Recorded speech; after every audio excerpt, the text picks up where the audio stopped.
Negara kita merdeka. Halo pemirsa, apa kabar?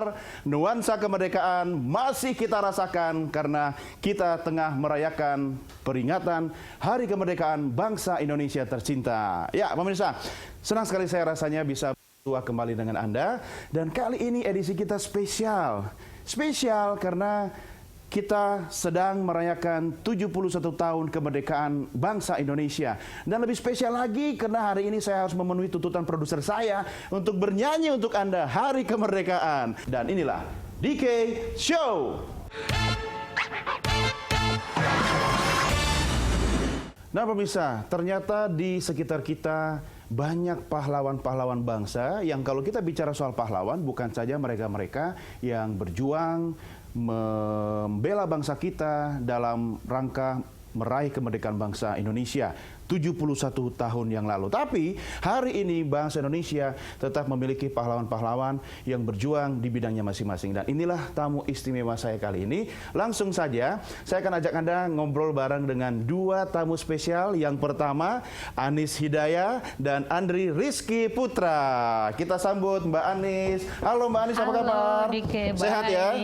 Rizky apa kabar? Baik Mas. Sehat? Sehat. Merdeka. Merdeka. Silakan duduk. Ada belumnya. Ya memang sih kalau ngobrol sama Mbak Anis, merdekanya masih tanda tanya ya. Nah yang belum apa aja tuh Mbak Anis kalau merdeka?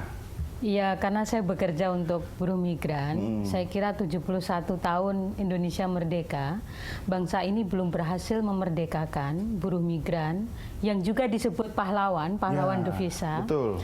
Dari segala bentuk pelanggaran-pelanggaran HAM ya. Mereka masih mengalami diskriminasi, eksploitasi, bahkan setiap tahun catatan kita menunjukkan 1.000 lebih buruh migran itu yang dikirim ke Indonesia. Terus statistiknya? Hanya sudah dalam kondisi peti jenazah. Iya, tinggal nama ya. Iya. Ya, artinya memang kalau kita bicara merdeka atau tidak, dalam hal ini kita belum merdeka. Iya. Ya, tapi kalau bicara soal pendidikan, Rizky punya jalan hidup yang berbeda ya. Coba cerita dong Ki, gimana sejarah hidup pendidikan kamu sampai akhirnya ada di depan saya kali ini. Oh gitu. Iyalah cerita, masa buka Facebook? Saya dulu anak putus sekolah Mas. Bukan putus cinta? Bukan. Putus sekolah waktu SMA, jadi cuma 2 bulan di SMA karena saya marah banget. Ada praktek kebocoran soal ujian nasional di SMP saya. Oh iya. Dulu sekolahnya di mana? Di salah satu sebuah sekolah di Jakarta Selatan. Disembunyikan mereknya. Jadi karena saya pikir begini, pendidikan itu adalah media untuk membentuk karakter seseorang menjadi lebih baik. Betul. Bayangkan, saya percaya Indonesia tuh nggak kekurangan orang pintar gitu. Tetapi kalau pintar ini tidak digawangi dengan integritas dan integritas itu dipupuk dari nilai-nilai pendidikan, maka generasi muda kita yang akan menjadi pemimpin-pemimpin negeri ini nggak akan beda jauhnya dengan generasi yang sekarang dan terdahulu. Kok bahasanya udah kayak menteri ya? Agak berat juga nih kayak ini. Terus kenapa Rizky akhirnya memutuskan untuk mengambil jalur pendidikan yang berbeda? Pada saat semua orang seusia Rizky waktu itu kan ya pendidikan formal dong ya, dari TK, SD, SMP, SMA dan masuk perguruan tinggi. Tapi yang Rizky ambil itu jauh berbeda dan itu merupakan sebuah apa ya istilahnya kalau masuk jalan tol keluar jalan gitu kan? Kenapa? Kok berani? Anomali ya. Jadi ketika saya udah putus sekolah itu mungkin banyak orang karena punya masalah secara akademik dan kedisiplinan, dan itu tidak terjadi dengan saya. Sebenarnya saya sangat mengerti pendidikan adalah cuma mau ngasih tahu kamu anak baik-baik. Bukan dikeluarin beranak bandel gitu ya.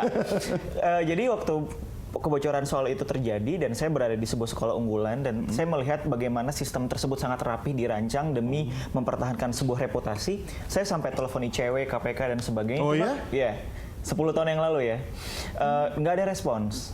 Dan saya sangat marah dan saya diintimidasi sama pihak sekolah.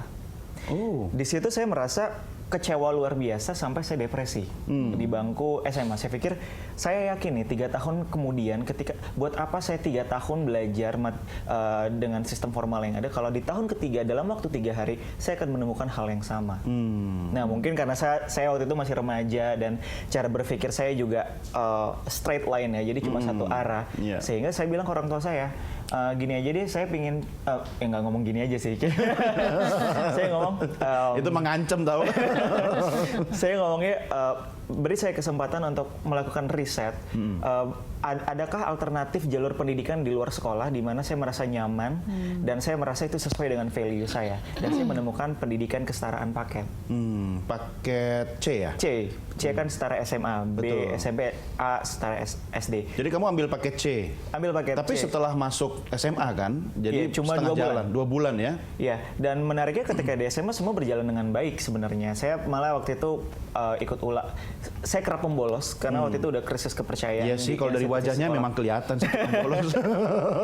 ya itu gara-gara udah mungkin baper banget saat itu kan udah kayak nggak suka lagi sama sekolah. Cuma saya ranking 1 pas Oh, di ya? ujian UTS rapot bayangan itu. Nah, kenapa? Karena saya pulang pergi sekolah itu naik kereta api. Di sepanjang perjalanan kereta api dan naik bus itu saya belajar terus secara mandiri. Nggak main medsos gitu? 10 tahun yang lalu Twitter gitu? paling terlalu Facebook sih. Friendster kali ya? Ya 10 tahun yang lalu.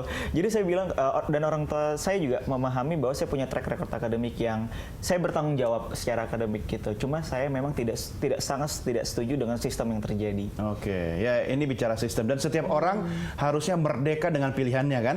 Tapi Iya. tadi kalau dengar ceritanya Mbak Anis, masih banyak orang yang belum merdeka dengan pilihannya. Mereka sudah memilih untuk menjadi pejuang devisa, mereka sudah memilih untuk menjadi duta bangsa di luar negeri, tapi pulang dalam peti, ya kan?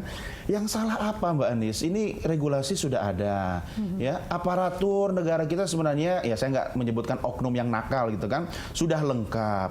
Apa mindset kita ya yang belum benar ya? Ada belum tentu benar ya. Nah, ada belum tentu benar ya. Ya, jadi sampai hari ini migrasi orang bekerja ke luar negeri itu belum pilihan, tetapi masih terpaksa. Ya. Makanya dalam berbagai sesi di PBB ya, forum-forum internasional itu selalu meminta negara-negara untuk memastikan bahwa migrasi tenaga kerja ke luar negeri itu harus menjadi pilihan. Pilihan sadar, bukan keterpaksaan gitu. Kalau di Indonesia kan karena akses pendidikan masih terbatas, terutama untuk perempuan di daerah-daerah yang agak jauh dari perkotaan gitu ya. Kemudian gaji buruh di dalam negeri juga rendah gitu ya. Akses untuk mendapatkan pekerjaan dengan tingkat kompetisi dengan pendidikan yang tidak terlalu tinggi itu kan juga terbatas gitu. Sehingga orang nggak punya banyak pilihan gitu ya, terutama perempuan di wilayah-wilayah basis buruh migran itu ya terpaksa ke luar negeri gitu. Dengan kebijakan yang tidak memadahi. Kenapa saya katakan begitu? Tidak memadahi atau tidak pro mereka? Tidak memadahi itu tidak pro mereka. Jadi kita punya undang-undang memang sejak tahun 2004, tetapi itu warisan orde baru. Gitu. Jadi kita sudah tahu bagaimana isinya, sangat pro pada bisnisnya gitu, bukan pada hak asasi manusianya. Orang yang berangkat dipastikan bagaimana bekerja secara aman, mendapatkan hak, ketika pulang bisa memanfaatkan hasilnya. Kebayang loh, remitansi buruh migran itu hampir 100 miliar US dollar, berapa triliun gitu. Jadi 190 triliun per tahun gitu. Jadi orang akan ya dalam tanda petik ya, mereka hanya berpikir soal bisnisnya gitu kan, perputaran uang dari situ. Tapi ini kan manusia-manusia yang ada di situ kan. Oke, saya mau tanya Rizky, tapi nanti kita break dulu. Kita siapin kopi dulu ya. Oke. Jangan kemana-mana, tetap bareng saya dalam DK Show.